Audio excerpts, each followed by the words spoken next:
Ao longo da minha vida ministerial, não só como pastor, mas como ovelha, eu já ouvi muitas pregações a respeito de fases de sequidão, fases de secura mesmo. E já ouvi pregações que em fases de seca há fome. Mas poucas vezes eu ouvi pregações falando que, apesar das fases de seca continuarem, Deus pode, apesar da seca, matar a fome. E é sobre isso que eu queria falar com vocês hoje. Estamos vivendo dias que a proposta é vida abundante. E eu sei as dificuldades que temos em crer num Deus que pode matar a nossa fome, ainda que a seca permaneça. Deus não precisa que a seca termine para matar sua fome. Que o Senhor fale conosco. Eu quero ler um texto muito conhecido, inclusive muito pregado, e tem horas que a gente lê e fala: meu Deus, será que tem algo diferente nesse texto? Mas eu sei que Deus tem algo lindo para nós em 1 Reis capítulo 17, versículo 7.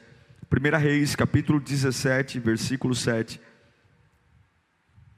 A palavra de Deus diz assim: algum tempo depois, o riacho secou-se por falta da chuva.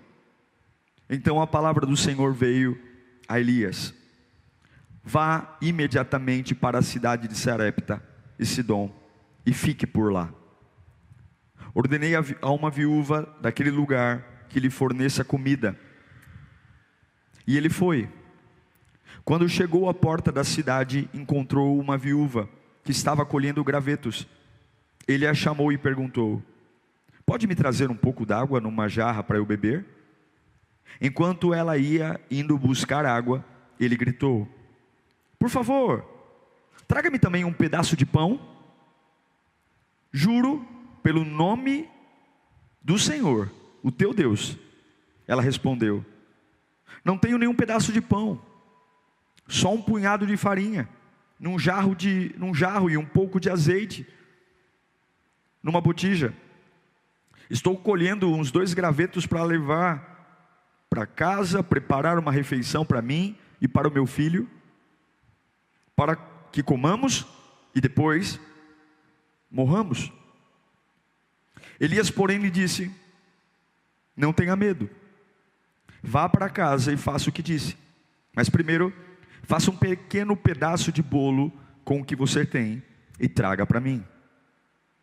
E depois faça algo para você e para o seu filho, pois assim diz o Senhor, o Deus de Israel: a farinha na vasilha não se acabará, e o azeite na botija não se secará até o dia em que o Senhor fizer chover sobre a terra. Ela foi e fez conforme Elias lhe dissera, e aconteceu que a comida durou todos os dias para Elias e para a mulher e para a sua família, pois a farinha na vasilha não se acabou, e o azeite na botija não se secou, conforme a palavra do Senhor proferida por Elias. A minha expectativa é que Deus saculeje o nosso interior, trazendo a sua palavra, e eu creio no poder da palavra. Eu sei o que a palavra pode fazer diante de um homem. A palavra, meu irmão, põe um homem em pé. Por mais tempo curvado que você esteja, a palavra põe um homem de pé. E é sobre esta palavra que nós vamos orar agora. Bendito Deus, a gente não quer se acostumar com a tua casa. Nós não queremos nos acostumar a algo novo nesta noite. Eu sei que tem pessoas sentadas em frente à TV e esperam o dia inteiro por esse momento, porque sabem que estão ardendo pelas perseguições, ardendo pelo futuro incerto, e tua palavra vem como um refrigério, como um abraço apertado numa vida escura e fria. Eu sei que alguns estão sentados sedentos por uma palavra que os erga, e de mim mesmo não há nada, Senhor. Só há um desejo: que o Senhor me use aqui. Só um desejo: que eu não atrapalhe o que o Senhor tem para fazer. Me ajude, Senhor, a ser uma flecha que acerte o alvo sendo usado por Ti nesta noite. Amém, e graças a Deus. Eu acredito que com todas as minhas forças, a fome, ela pode acabar ainda numa época de seca. Você conhece esse texto? Elias está diante de um riacho que Deus mandou ele ir, e de repente o riacho seca. Há uma grande seca instaurando-se ali. O riacho secou e agora Deus fala para ele: olha, Elias, levante-se, eu vou te direcionar à casa de uma viúva, e essa mulher vai te dar de comer. Essa mulher vai sustentar você. Eu imagino que na hora que Deus falou com Elias, o riacho secou, não tem como beber água ali, não tem como pescar nada ali. Na hora que Deus falou para Elias: olha, eu vou te mandar para a casa de uma mulher que ela vai te sustentar. Eu penso que Elias abriu um sorriso de orelha a orelha e falou: uau, Deus está me mandando para uma casa restaurante, Deus está me mandando para um lugar maravilhoso. Uau, estou saindo do riacho de Querite, secou e Deus já me deu um escape. Bye bye seca, bye bye época da fome. Deus preparou para mim um lugar e uma mulher que vai me dar comida. Uau, sou escolhido, eu estou indo para o lugar que Deus preparou para mim. E há uma promessa: nesse lugar que Deus está me mandando, tem comida, ela vai me sustentar. Mas quando ele chega faminto no lugar que Deus disse que o sustentaria, quando ele olha para o lugar que Deus disse, para a casa, para a mulher que Deus disse que o sustentaria. Quero abrir um parênteses aqui. Muitas vezes você vai fazer a mesma cara que Elias deve ter feito quando Deus fala assim: ó, vai ali que ali vai te sustentar. E você vai aprender na vida cristã que por vezes as respostas de Deus para a sua seca serão muito diferentes daquilo que você tem em mente. Por muitas vezes as respostas que Deus tem para você, ou terá para suas fases de seca, dizendo: ó, vai lá que vai dar certo, você vai se surpreender, porque muitos lugares que você chegar, onde Deus sinalizou que serão lugares de sustento, serão totalmente diferentes de lugares que você imaginou.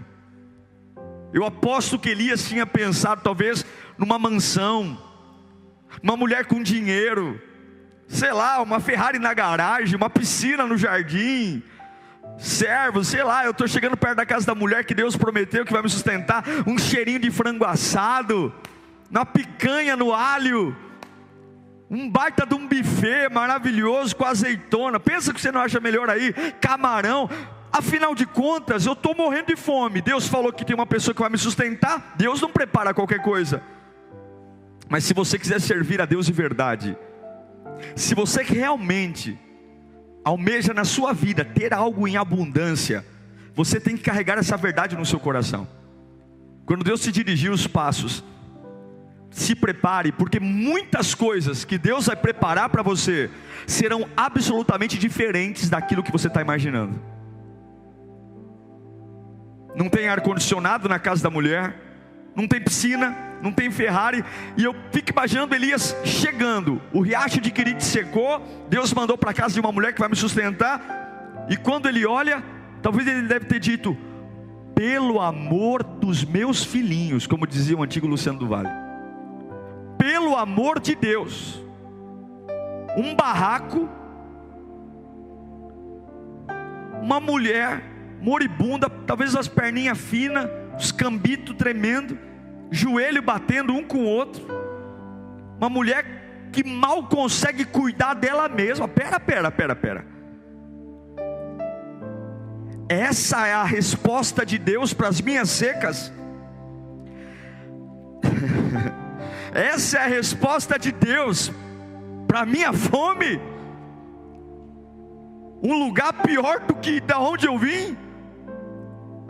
É aqui que Deus prometeu me sustentar.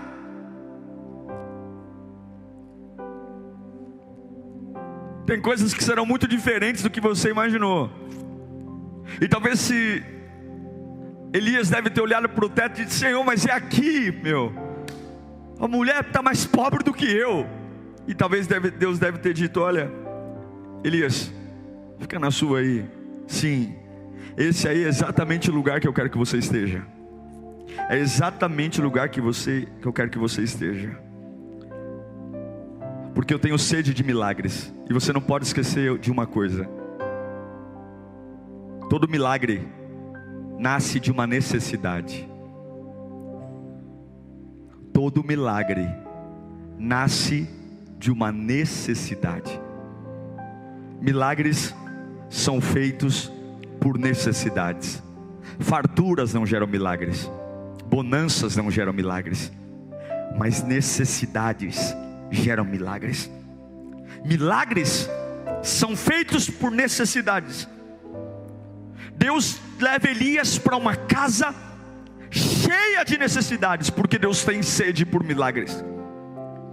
Talvez você está dizendo que Deus não te ama, porque o que você está vivendo hoje não é a resposta que você imaginava para a sua seca. Talvez o lugar que Deus plantou hoje, o lugar que você trabalha, o lugar que você mora, as pessoas que você convive, talvez elas não são as respostas que você imaginava para uma época de seca. Mas não esqueça, oh aleluia, milagres são gerados por necessidades. Se não houver uma necessidade, eu não serei desafiado a liberar uma palavra. Se não houver necessidade, nada vai confrontar a minha fé. Se não houver uma necessidade, Deus não vai mexer comigo, Deus não vai mexer com a minha alma. Se não houver uma necessidade, se não houver uma área vulnerável, se não tiver uma casa onde Deus disse: é daqui que você vai comer, é daqui que você vai comer, e essa casa simplesmente não parece com um lugar que dá comida, não parece com um lugar natural, mas essa casa cheia de necessidades, essa casa cheia de vulnerabilidade, essa casa que gerará milagre, porque milagres nascem a partir de uma necessidade que desafia a minha fé. Você jamais viverá milagres até Deus lhe enviar a um lugar dizendo: esse lugar miserável, essa terra seca, é aqui que eu vou te sustentar. Talvez você está reclamando do lugar que vai gerar o milagre. Talvez não há nenhuma viúva rica, cheia de dinheiro, com um frango no forno, ou com um camarão na mesa. Há uma viúva pobre, pior do que você. E é aí que você precisa entender, se você realmente quer viver um Deus de milagres, ou se você quer viver um Deus que você controla. Ele vai à casa dessa mulher viúva, e ele desafia toda a lógica. Ele olha para aquela mulher pior do que ele. Imagina, fragilizada, magra, sofrida. Ele olha para a mulher, sem o conhecer, fala: ô Dona Maria, batendo no quintal: ô Dona Maria. O primeiro papo de Elias com ela: eu estou com sede, você pode me arrumar um copo d'água? Elias chega e começa a desafiar todos os limites daquela mulher. Há uma seca, ela tem 2 filhos. Ele está propondo algo impossível. Mas pasmem vocês, aquela viúva, mãe de 2 filhos, ela não se incomoda em Elias pedir água para ela, e ela vira as costas assim: ok senhor, vou pegar água para você. Eu acho isso lindo, porque a construção desse texto é muito profunda, porque Deus está nos ensinando a viver milagres, e milagres não são feitos em ambientes fáceis. Se você precisar de um milagre na sua vida, e você procura facilidade, você nunca viverá um milagre.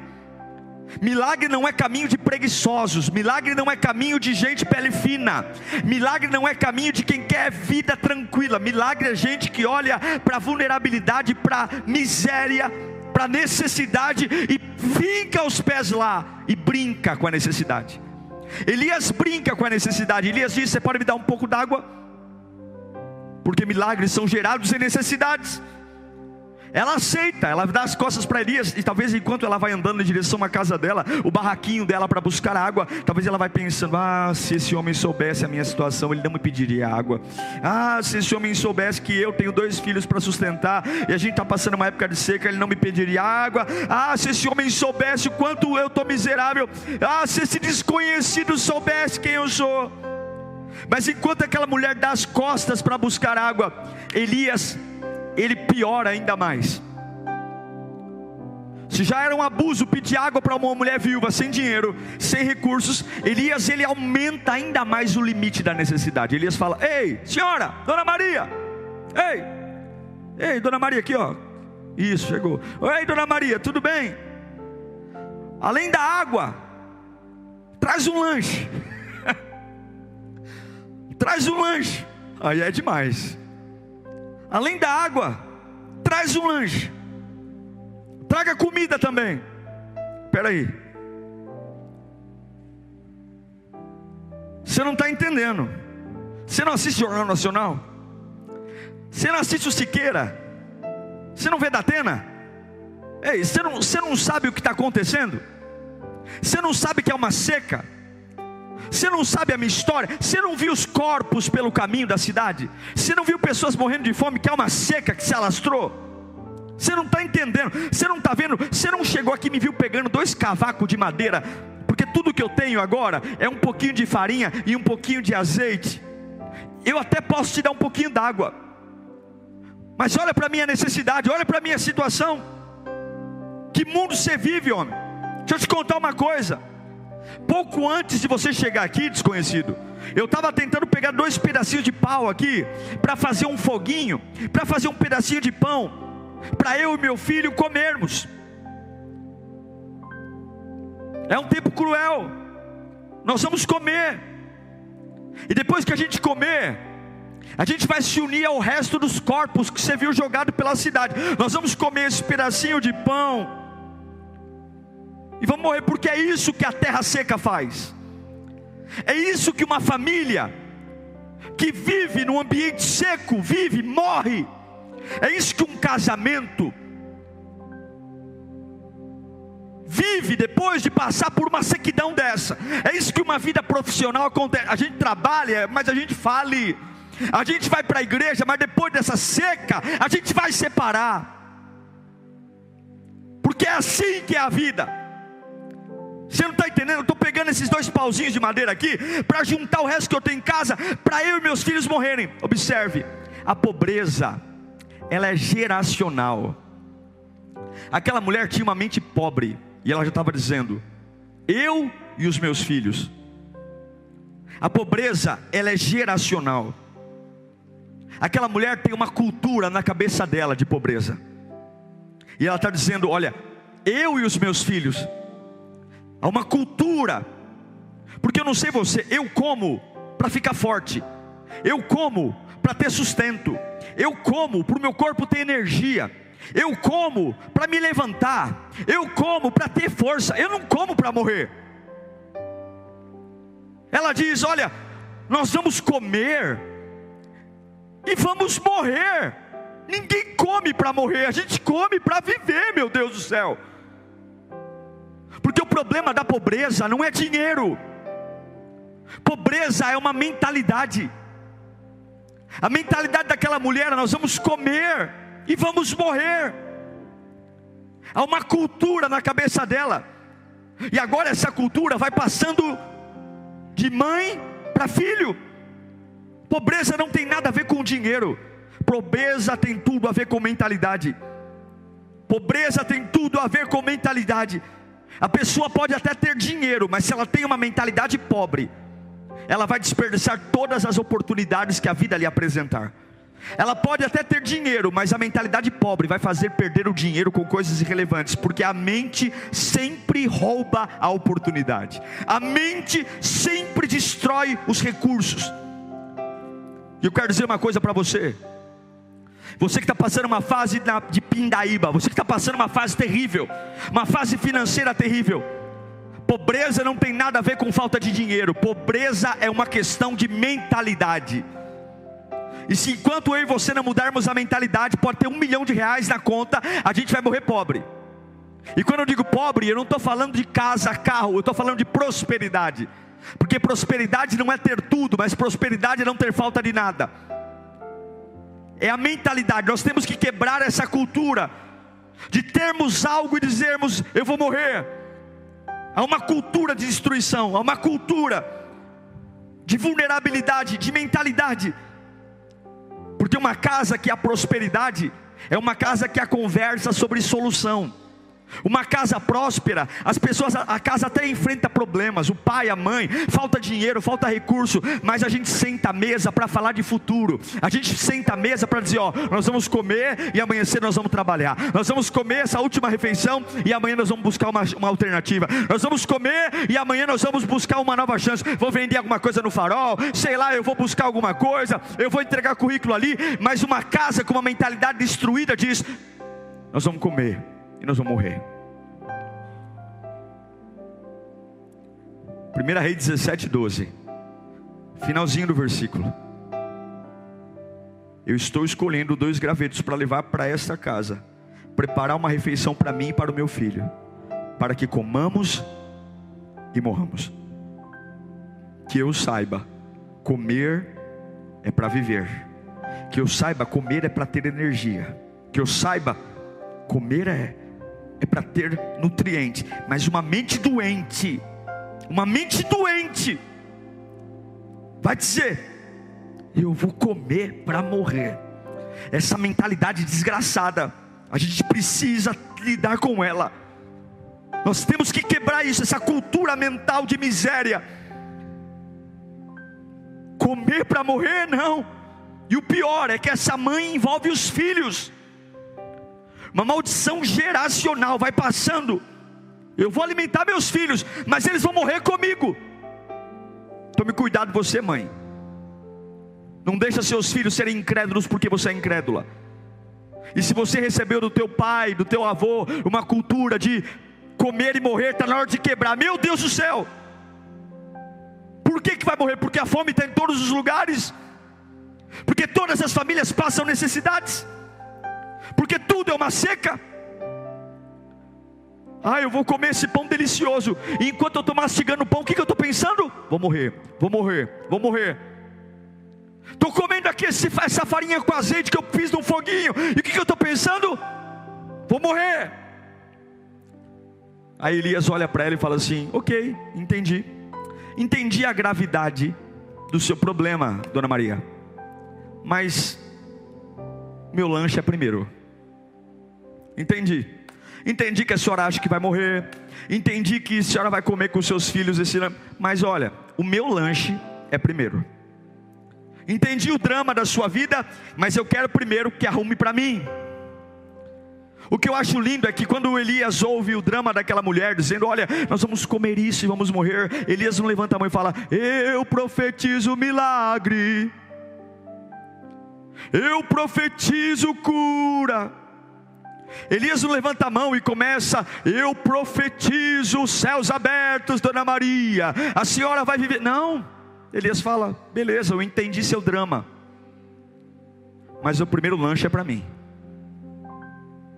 Elias não diz nada, vai lá e faz o lanche para mim. Elias não dá esperança nenhuma nesse primeiro momento, na dica de nada. Vai em frente então, a senhora acha que vai morrer? Vai em frente. Depois a senhora come o que sobrar, mas a primeira parte é para mim. Elias não dá um mapa, Elias não dá ordem, Elias apenas: ok, vai lá e faz o primeiro lanche para mim. Por quê? Porque o que Elias está testando nessa mulher é o quanto ela consegue amar a palavra de Deus numa época de seca, o quanto ela estima a palavra de Deus diante de uma necessidade extrema. Deus sempre vai querer saber o quanto você estima a palavra numa época de seca, porque a mente diz: você está deprimida, não dê a ele não. Ou então coma primeiro você e seus filhos e dê uma migalha. A mente diz: olha, não dá para sobreviver, não negocie, não dê, não dê. Porque uma mentalidade doente vai sempre dizer que não tem como escapar da morte. A mulher está com fome, os filhos estão com fome. Mas aí vem Deus para quebrar essa mente doente. O fato de você estar com fome, o fato de seus filhos estarem com fome, o fato de você estar sentado no sofá agora à base de calmante, o fato de você estar à base de remédio com tremores, porque você está com fome, é uma área seca da sua vida. Deus não vai entrar na sua pilha. Ele vai dizer: olha, o primeiro lanche é para mim. Elias vai em direção àquela mulher, e ele desafia ela a colocar Deus em primeiro lugar. Elias desafia uma mulher cheia de necessidades. O segredo desse texto não é o que ela deu ao profeta. O segredo desse texto não é o pão que ela deu ao profeta. Não. O segredo desse texto, o que desbloqueou o milagre na vida dessa mulher, é o que ela deu primeiro. Não é o que ela deu, é o que ela deu primeiro. Ela poderia ter dito: tudo bem, Elias, aguarda aqui, eu vou assar o pão, eu estou com fome, meu filho está com fome, a gente vai comer, e a gente vai deixar um pedacinho para você, já eu trago. Não é o que ela deu, mas é o que ela deu primeiro. Esse é o poder desse texto. Não é apenas dizer: ok, eu vou te dar um pedaço, mas é dar primeiro. Não é apenas dar um pedaço de pão, mas é dar o primeiro. Você só desbloqueia o milagre de Deus na sua vida, não quando você ora, mas quando você ora primeiro. Não quando você busca, mas quando você busca primeiro. É disso que esse texto está falando. É disso que mata a fome. Se você quer viver milagres numa época de seca, se você quer viver uma abundância e comer e saciar a sua fome numa época que não dá para saciar a fome, milagres em época de seca não tem nada a ver com profecia, tem tudo a ver com prioridade. O que sustenta a minha vida numa época de seca não é a profecia que eu recebo. Elias não profetizou nada até então. Elias não prometeu vida boa, Elias não prometeu vida próspera. Elias só falou da panela e da farinha depois do pão. No começo, porque milagres não são gerados por profecia, milagres são gerados por prioridades. Pare de correr atrás de profecias, pare de correr atrás de Bíblia ungida, de caixinha de promessa. Veja quais são suas prioridades na época da seca. Veja se nessa sua casa espiritual, que é um barraquinho cheio de necessidades, e aí você quer que alguém dê a você, que alguém traga uma cesta básica espiritual, que alguém traga uma lata de óleo, e aí chega uma presença que você não conhece dizendo: ok, Dona Maria, estou vendo aí que a senhora está pior do que eu, mas eu quero água e o primeiro lanche é meu. Se você não mudar as suas prioridades, Deus não tem como derramar algo novo. Elias não profetizou: a fome vai passar, Deus vai mover milagres. Não, ele diz: eu quero o primeiro lanche. Sinto muito porque a senhora acha que vai morrer, mas o primeiro pão é para mim. Me solidarizo muito a sua opinião por achar que vai comer e morrer, mas o primeiro lanche é para mim. Sinto muito porque você acha que não vai dar dinheiro, não vai ter o dinheiro para pagar a conta, mas o primeiro lanche é para mim. Sinto muito porque você acha que não tem estrutura emocional para suportar o desemprego, mas o primeiro lanche é para mim. O primeiro lanche é meu. Não vou liberar palavra nenhuma, não vou te dar emoção nenhuma, não vai ter calafrio na nuca, não vai ter sapateado de língua estranha no portão. Eu só quero o primeiro lanche para mim.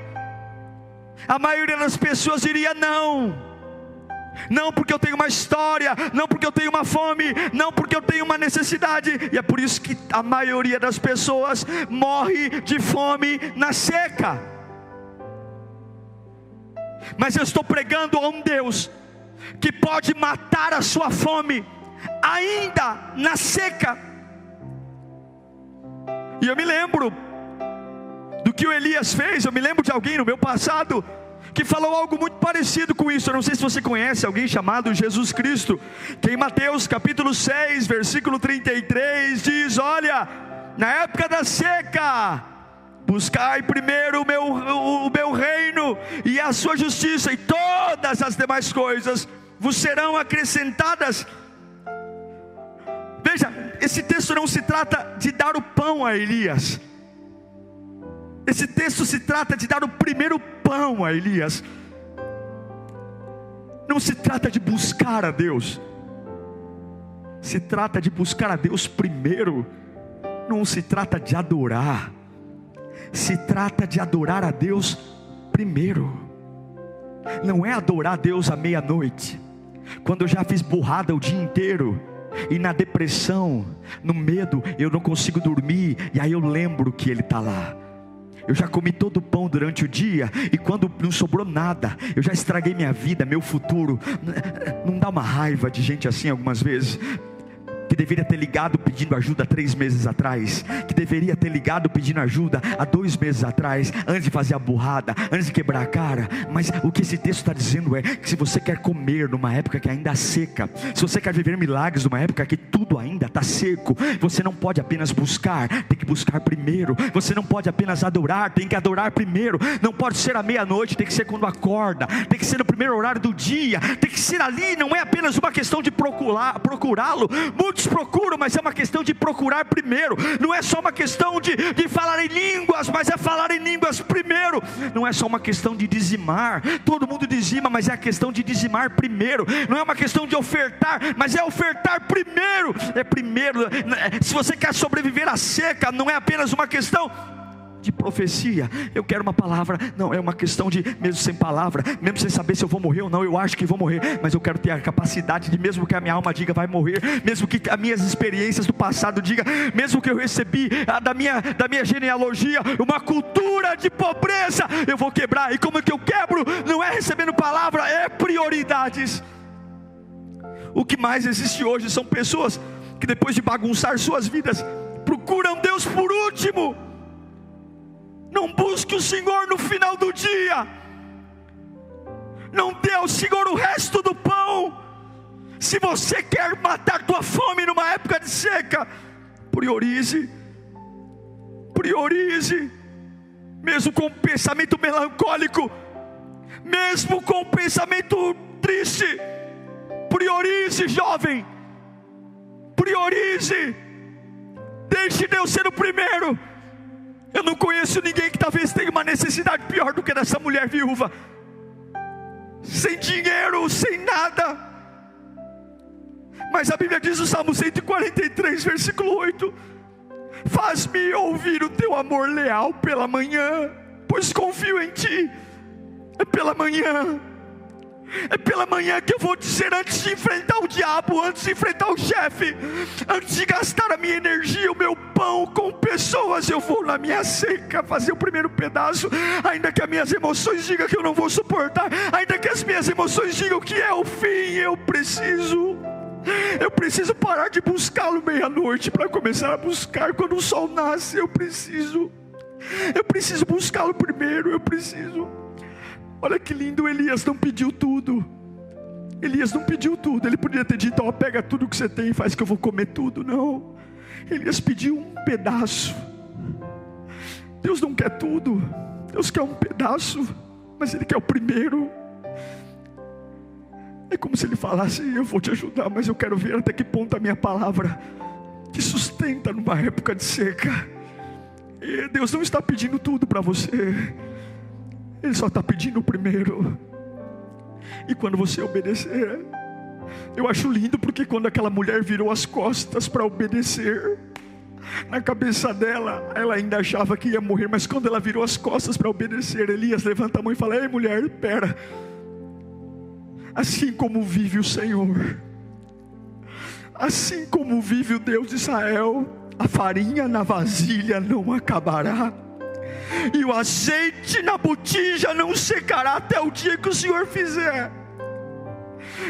Eu acho lindo, porque Deus falou assim, olha, você vai dar o primeiro para mim. Não vai chegar um caminhão de cesta básica, não vai chegar doação, eu não vou trazer pães para você, eu não vou trazer a mortadela, presunto, não. Se você é capaz de dar o primeiro numa época de seca, Deus vai colocar um potencial inesgotável naquilo que até ontem você achou que era pouco. Deus vai colocar, não vai acabar, observe, o milagre ia para a panela, que ela falou que era pouco, o milagre foi para a botija. Era como se ela enfiasse a mão na panela de farinha para fazer um pão, e quando ela olhasse de novo para a panela, a mesma farinha que ela retirou está de novo lá. É como se ela despejasse azeite da botija, e após despejar ela volta e torna a botija, e o azeite que ela derramou está lá, porque Deus não deu mais, Deus colocou potencial nela. Quando você prioriza o reino, algumas vezes tudo parece igual, porque o que continua é o restinho da farinha e o restinho do azeite. Deus não deu a ela um guarda-roupa, um celeiro cheio de arroz, feijão. Deus manteve na época da seca um pouquinho de farinha e um pouquinho de azeite. Mas o pouquinho que ela tinha, quando ela priorizou Deus, era um pouquinho inesgotável. Era um pouquinho que nunca iria se acabar. Era como se ela dissesse: minha casa ainda é um barraquinho, ainda há uma seca lá fora, eu não tenho muito ainda, mas o que eu tenho, porque priorizo, não acaba. É esse pouquinho de força que as pessoas dizem: olha, não gasta muito energia não, porque você vai morrer. Mas você prioriza o reino e continua mancando, mas não acaba a força. Continua chorando, mas não acaba a força, porque Deus não vai te dar uma padaria, Ele não vai te dar um açougue, Ele vai fazer um milagre no potencial do teu pouco. Deus colocará um potencial na sua panela, Deus colocará um potencial na sua farinha. Se prepare para receber um potencial naquilo que você já tem. Se você for capaz de colocar Deus em primeiro, se você for capaz de fazer Deus em primeiro, você vai provar do que Deus é capaz de fazer no meio das suas necessidades. Você vai provar do que Deus é capaz de fazer milagres extraordinários no meio das suas vulnerabilidades. Você vai ver a provisão de Deus na sua necessidade. Aquilo que você falou que não dava, Deus não vai te dar um pão, Deus não vai te dar comida, Deus vai te dar potencial. Potencial é a força que você já tem hoje, que não vai acabar. É a fé que você já tem hoje, que não vai acabar. Você vai dizer: nossa, depois desse dia eu acho que eu consumi toda a minha fé. Mas aí você põe a mão na panela de novo e fala: tem farinha. Nossa, esse dia foi estressante, eu acho que eu gastei todo o azeite. Deixa eu só confirmar. E quando você pega a botija, continua tendo um pouquinho de azeite. Não, vem filhos, vamos ver, comemos pão de manhã, farinha. Tudo por quê? Você parou de esperar uma palavra para colocar uma prioridade. Você tem um pouco de fé. Se Deus for sua prioridade, por mais exaustivo que seja o dia, no final do dia Deus renova o seu pouquinho de fé. Você tem esperança, por mais que os homens tenham te traído e colocado você descrente de tudo. Se você priorizar o reino, falar: eu nunca mais vou acreditar em nada, é só passar um dia, põe a mão de novo na botija, aquela esperancinha pequena continua lá. Continua lá. Talvez você tenha um pouco de paciência: eu estou sem paciência, a paciência que eu tinha eu acabei. Não, pode pôr a mão na botija de novo, tem um pouquinho de paciência de novo lá, porque o potencial não é chegar mais, o potencial é manter um pouco, até o dia que Deus trouxer chuva. Aleluia. Eu sei que alguns já se perguntaram: como é que aquele irmão consegue louvar com tão pouco? Como é que aquela irmã consegue ir para a igreja com tão pouco? Como é que aquele fala em línguas com tão pouco? É porque eles não entendem que você tem priorizado o reino. E você come um pouquinho que tem, e quando come um pouquinho volta para a panela. E quando você come um pouquinho volta para a botija. É por isso que mesmo com tão pouco você continua, porque Deus colocou um potencial no pouco. As pessoas não fazem ideia do que um homem que ama Jesus pode viver, o que um pouco de adoração pode gerar, o que um pouco de sabedoria pode fazer, o que um pouco de amor. Ei, Maria, traz água. Esse homem não sabe. Maria, traz o lanche primeiro para mim, porque eu vou quebrar essa tua mentalidade de morte. Eu vou quebrar essa tua mentalidade de pobreza. Eu estou vindo aqui para quebrar esse sistema que você colocou. Comer e morrer, comer e morrer. Não é comer e viver, é adorar e viver. Porque eu não preciso, Deus não precisa que a seca acabe para matar a minha fome. Deus não precisa que caia chuva para matar a minha fome. Ainda com o que eu tenho na seca, Ele vai prover. Deus não precisa que chova para que você coma. Deus não precisa. Eu sei que essa seca matou talvez as vacas do curral, talvez essa seca matou as ovelhas, talvez essa seca fez o alface murchar na horta.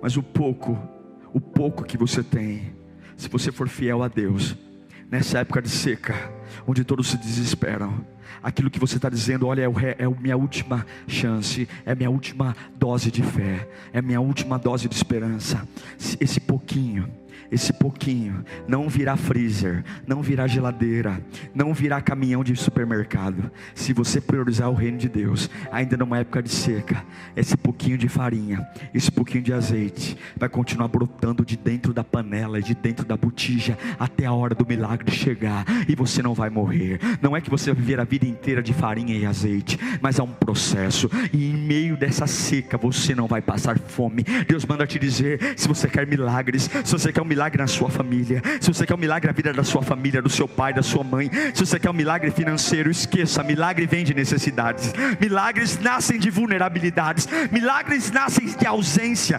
milagres nascem de falência, milagres nascem de fraqueza. E hoje tudo que você precisa fazer é: pare de ir atrás de uma palavra e priorize Deus. A fome acabou, mas a seca não acabou. Porque antes da profecia, antes dela receber a profecia, ela arrumou a sua prioridade. Tudo fora da casa dela com fome, mas na casa dela havia comida. Vacas morrendo, ovelhas morrendo, pessoas morrendo. Mas na casa da viúva, cheia de necessidades, que conseguiu não dar o pão qualquer um dá, mas dar o primeiro pão. A farinha não acabou e o azeite não secou. A beleza desse texto é que a fome termina, embora a seca continue. O que é lindo nesse texto é que dentro da casa daquela viúva, a fome acabou, e da porta para fora, todos os outros estavam morrendo de fome. A sua vida não precisa ser igual a dos outros. Se da porta para dentro você aprender não a buscar a Deus, mas buscar a Deus em primeiro, não adorar a Deus, mas adorar a Deus em primeiro, não ouvir a Deus, mas ouvir a Deus em primeiro.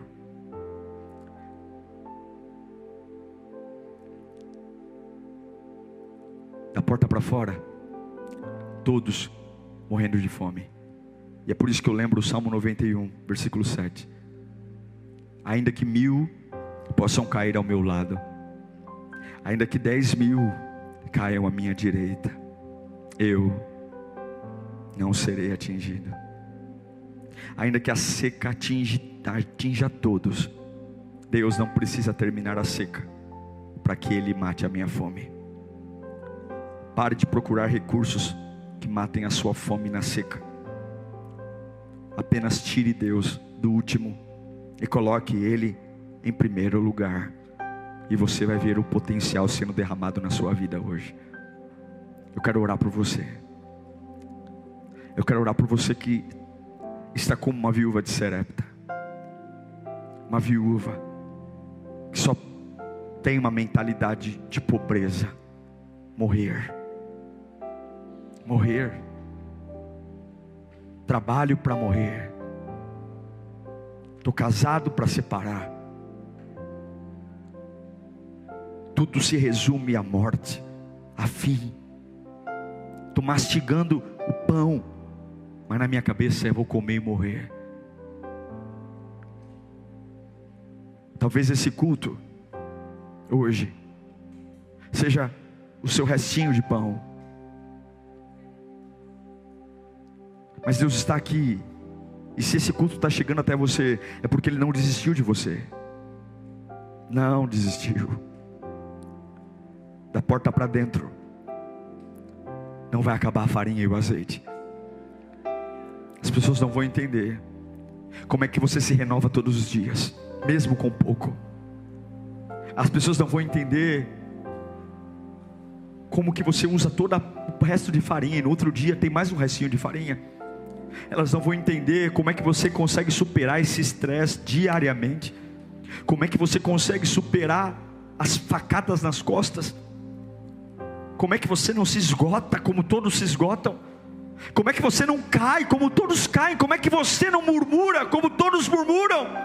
Mas elas não entendem que o mundo está seco, mas da porta para dentro é só pôr a mão na panela e tem farinha, é só pegar a botija e tem azeite. Elas não entendem que o pouco que sobrou Deus potencializou, porque você busca, mas busca em primeiro. Você ora, mas ora em primeiro. Eles não entendem que você está ali escovando o dente antes de enfrentar a vida, antes de pegar o ônibus, antes de pegar o metrô, e você não está pensando no chefe, não está pensando na dívida, não está pensando no boleto, não está pensando na consulta, não está pensando na discussão com o marido, porque o primeiro pedaço no meio da necessidade, o primeiro pedaço não é nem para Elias, é para Deus. É por isso que elas não entendem que da porta para fora a seca, da porta para fora a morte, mas dentro de casa não tem geladeira, não tem freezer, mas o que tem na panela está lá, o que tem na botija está lá. E é por isso que eu me renovo toda noite, é por isso que eu durmo exausto, cansado, mas no outro dia está eu de pé de novo,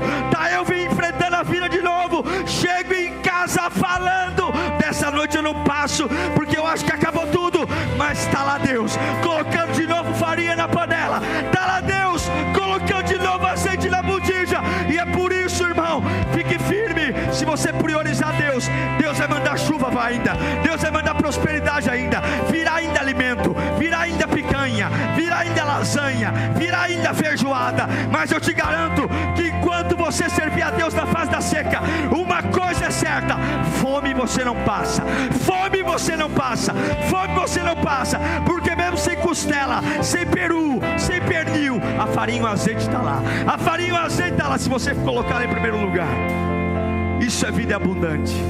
Não me diga se você recebeu uma profecia, me diga se você tem priorizado o reino. Quem é o primeiro? Levanta as suas mãos onde você estiver. Quero orar por você. Feche os seus olhos. Começa a dar glória no nome de Jesus. Glória, glória, glória, glória, glória. Vai dizendo, glória a Deus. Ouça, glória, que esse glória seja o melhor que você puder aí. Qual é a melhor força que você tem? Está guardando para ir para casa? Não. Está guardando para dormir, para assistir a Netflix? Não. Está guardando essa força para amanhã uma reunião? A minha melhor força é agora. É agora. Cadê o pão? Cadê o primeiro pão? Aleluia, aleluia. Ô viúva, ô dona Maria, me traz o lanche, me traz o lanche. E você não imagina o que eu vou liberar na sua vida. Me traz o lanche. Não me busca não, me busca em primeiro. Não ora não, ora em primeiro. Não adora não, adora em primeiro. Não é o fazer, é o fazer em primeiro. Buscar em primeiro o meu reino e a minha justiça. Todas as coisas, todas, físicas, espirituais, emocionais, saúde, finanças, relacionamentos, dinheiro, emprego, meu reino em primeiro, meu reino em primeiro. E todas as coisas, todas, o porvir, todas, o que você precisa hoje, amanhã, todas. Olha as aves do céu, olha as flores do campo, olha, todas as coisas vos serão acrescentadas.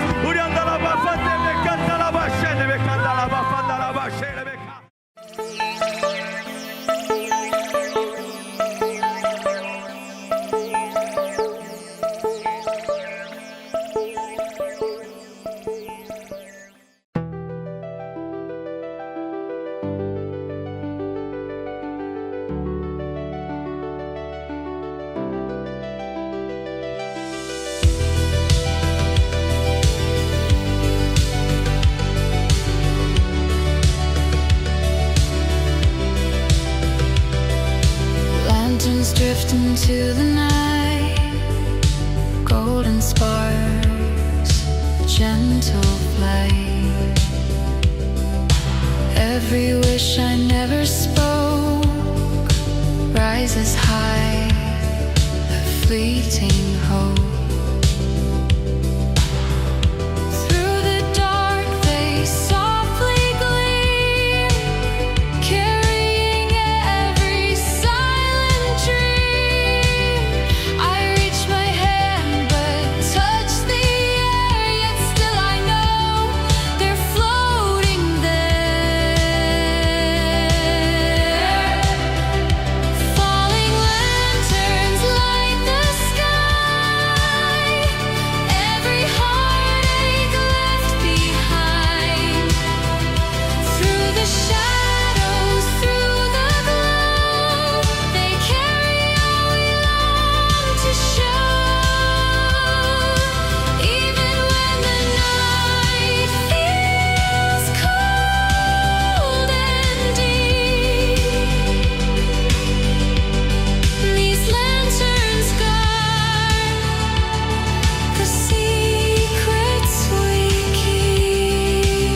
flame a story, each spark a song.